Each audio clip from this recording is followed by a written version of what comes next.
ادعای جبهه مقاومت: 3 طالب را در بدخشان و پروان کشتیم.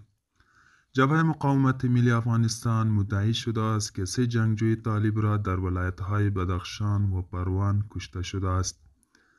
این جبهه با نشر خبرنامه نوشته است که نیروهای ساعت 7:45 جمعه شب 22 سرطان بر یکی از پست‌های لوای خاص طالبان واقع در یفتل بالای ولایت بدخشان حمله کردند. طبق ادعای این جبهه در این حمله 2 جنگجوی طالبان به شمول 1 فرماندهشان کشته و 1 جنگجوی دیگر این گروه زخمی شده است.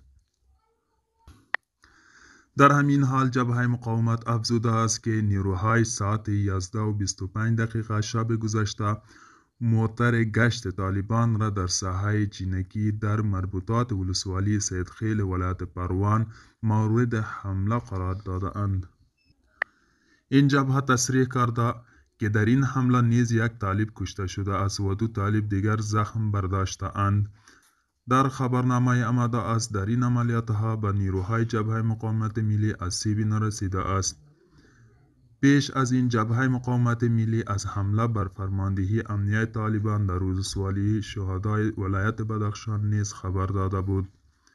حمله بر طالبان در پروان در حالی صورت می‌گیرد که وزارت امور داخله این گروه روز چهارشنبه هفته گذشته از نصب دوربین‌های امنیتی در دروازه ورودی و نقاط مختلف این ولایت خبر داده‌اند.